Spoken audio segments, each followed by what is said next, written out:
What's up? This is Dan, and I wanted to talk about the flow state. If you've ever been in the flow state, and I was just writing a book last night, which I've been putting off for 17 years. My mom told me I need to write a book, so I was like, she told me 17 years, but I finally just got around to do it. My eyes are like bloodshot.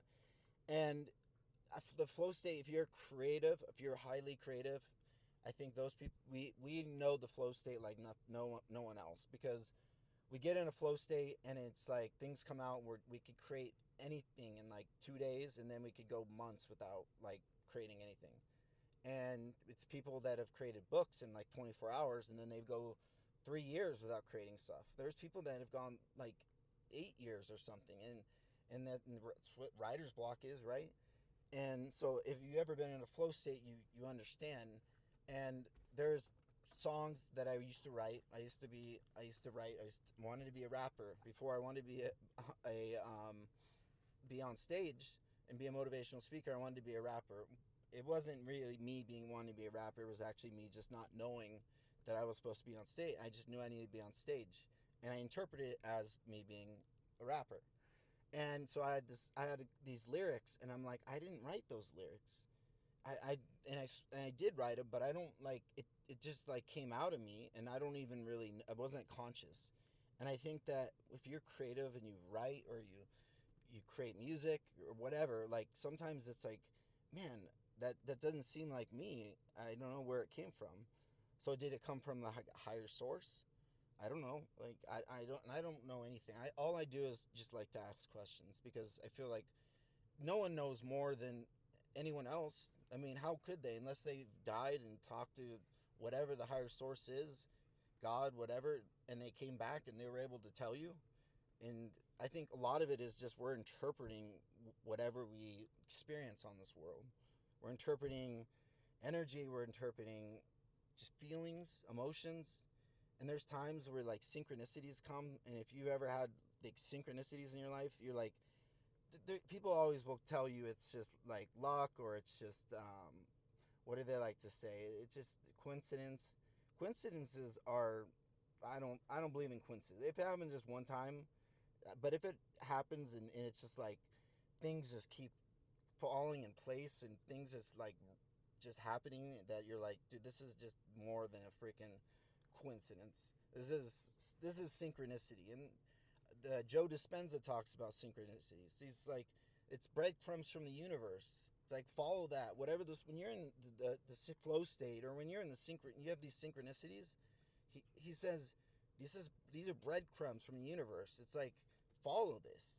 I love Joe Dispenza because I think he brings science to things that we don't know.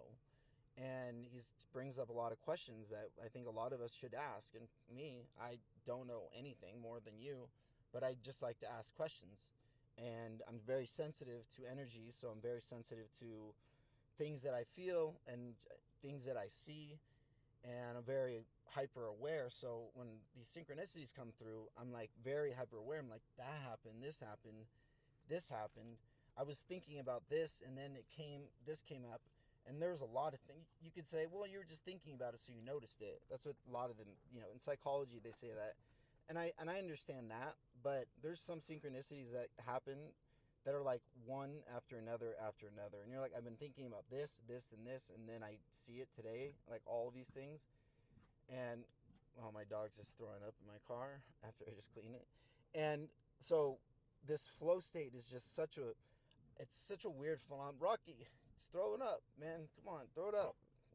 And so it's kind of hard when my dog's throwing up. And the things, so I was writing, and the synchronicities, like, and I think I wrote till 4, 5 a.m. I was so tired, but I was like, everything was just coming out. And I was talking about when I went to rehab, and it was a very emotional time, because it was like the very hardest thing for me to go through physically and mentally, going to a rehab and being on and going through the withdrawals. If you ever been through, I mean, if you known anyone, or you ever been through opiate withdrawals and benzo withdrawals, and you're just like, and I went through precipitated withdrawals, which is take medication, and the medication actually takes away the opiates that you were on, and you go into like induced withdrawal, like instead of going through withdrawal over a few period of days, you go through it within like moments and like minutes, and it's like pure hell. So when it was like I was so emotional, and I was like everything was so clear to me. So I was like, I gotta just get it out because it's coming. I can't like stop. And so, anyways, and so when we're in this like flow state, and you have these synchronicities, it's like, what what is it? I don't know. We're highly creative people. You know that like people when my favorite book, The Alchemist, Paulo Coelho, he wrote that book, and he said before he was like writing it or whatever, he said, "Give me a sign, ask the universe, God, whatever, the higher source, give me a sign that this is what I should do." And because the book is weird, you got to say the book is weird, and of course now when it's successful, you're like, well, of course it's awesome, but when you're reading it, I mean, a lot of people read it. I mean, you got denied a lot of times because it is they just didn't understand it. And like if you were to read it probably and it wasn't successful, you might have been just like, this is just a weird book. But I mean, I loved it because I thought it just it just hit me hard because it was just very motivational in a way. And when he was writing it, he said, "Just show me." I think it was like some bird that like he never seen. He's like, "Just show me a blue dove," which is like not in the area, and like they don't see him often or whatever. Like he never sees it. And he says, "If you show me that, like then I'll know I need to continue this path." And that happened. Blue dove. I think he was like washing dishes or something, and the blue dove showed up at the window. He's like, "All right, I'm gonna do it." And he wrote that book. He got denied for 5 years. I mean, imagine like you put your heart and soul in this thing, and I think he wrote it like over a period of like 24 hours or something. And I mean, I could be wrong. If I'm wrong, let me know. And he wrote this book. He got denied by like 5 publishers. Finally, after 5 years, I mean, imagine 5 years of doing something like that. You have to be so believe in yourself so much, and believe in whatever you wrote, because so many people are going to tell you no, and for a lot of people, for a lot of us, you're going to be like, man, maybe it was weird, maybe that book is dumb, maybe I'm just not a good writer, maybe it's just stupid, and he just kept believing in it. I mean, think about that. One of the top 10 selling books in the world, and the most translated book in the world, and he, I mean, he could have stopped at year 4 and said, "This is dumb. I give up. It's never gonna work." 4 years of doing this, and he probably spent all day trying to show publishers. Imagine all these big publishers saying your book sucks, and these are people that see like all these books, and they see writers come in all the time, and they were giving deals to other books that probably no one ever heard of. And he's like, "No, I believe in what I wrote. I know people will relate to it." And see, that's the thing, is when you have something inside you, and you flow, and you know that it came out of you, and you know that it's real and authentic to you. I think that that's the thing, is when you're creative and you're writing something that's authentic to you, you know that someone else is going to connect to it, because you're being yourself, you're being you, and you're like, I'm not the only human in this world that has experienced what I've experienced. And that's why I wanted to be a motivational speaker, and why I wanted to do YouTube videos and write a book, because I know that I'm not the only one that has experienced having a shitty father, and the things that I went through, and withdrawals. And obviously there's a lot of people. We have 200,000 people that have died from overdoses. I'm not the only one that's gone through overdoses and addiction problems and relapses and going to rehab. I'm not the only one. Rehab is a huge business. And so just writing the experience is like, maybe you haven't gone through it, but maybe you know someone that has. And I think that probably you've known someone who has died from opiate withdrawal. I mean, opiates, heroin, or like usually it's heroin with fentanyl. But like, you probably know someone. Maybe it's not a close relative. Sometimes it is. But there's a lot of kids I knew from high school that died, and there are some really good people that just died. So when I'm writing this stuff, I'm like, I know there's people out there that can connect with it some way or another, because my mom was a principal for 30 plus years. She was a director of, like, basically underneath the superintendent for 10 years. She's a doctor of education. She was goody two shoes. Always said, she said she was allergic to alcohol, and I always been like, Mom, that's called getting drunk. Like, that's how much my mom was, like, naive, and she was so naive. She said that's how she married my father, because she never dated anyone. She was mute.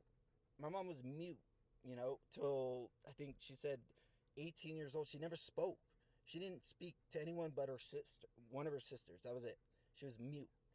Like, that's crazy. My mom, and I look at pictures of her, and she looks like me, and she was like so gorgeous. She was like blonde hair, blue eyes, and I was like looking at pictures, and I was like, Mom, you were like knockout. And she's like, Yeah, I know, I was cute. And she had this shirt that says I'm a 10 or something, and it was like, Mom, you were so dorky.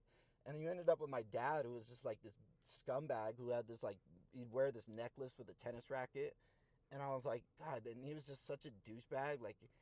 And I'm like, how'd you end up with that? She's like, I didn't know any better, And he was so easy because I didn't, like, date anyone, and my father never gave me any, like, wasn't emotional with me, so it was easy. And anyway, so she was so naive, and so she never understood what I went through, and I'd always try to explain to her, because I go through relapses and stuff, and she would say, well, why would you go through relapse if it's so painful? And she'd seen me go through relapses. I'd have her, like, be with me, because I'd be like, Mom, you got to help me take care of Rocky, because he's so hyper. I can't take him out. And she wouldn't understand. When you go through, like, an opiate withdrawal, and you're like, it's like, shit, man. Or if you even benzo withdrawals and you haven't slept for months, and you're like, can you just take my dog out? And some days I couldn't even get up to, like, go to the bathroom. And so she would take my dog out, and she'd be like, why would you go put yourself through this if you have, if you have, it's horrible, and you go through this. And I said, Mom, you don't really understand it. It's like, yeah, you understand. I remember those times. I always like, your brain is wired to remember, like, the good, like the positive high is, like, carved in a brain more than, like, the negatives. And sometimes in your life, and you're just, like, going through something so bad, you're like, I'm just impulsive, and I'm trying to find a way to get out of this. So anyways, I I'm writing the book, and I was thinking of her, trying to explain to her what it feels like to go through opiate withdrawals. And it's hard to really, because there's nothing that, just, you can't really describe it's something. The pain that you go through going through withdrawals is different than anything. It's like food poisoning, but times 10. She's like, it's like food poisoning. I was like, Mom, it's not like food poisoning. It's like food poisoning plus, like, the worst anxiety you've had, plus, like, not food poisoning. It's worse than that. It's like, you can't go to the bathroom, but you have to go to the bathroom. And so I was writing it, and it was just too emotional. I couldn't stop. So we go through these flow states. If you're highly creative, you know what I mean. But I don't know what it is, because sometimes it's like I write stuff, and I wrote these, and some of the lyrics I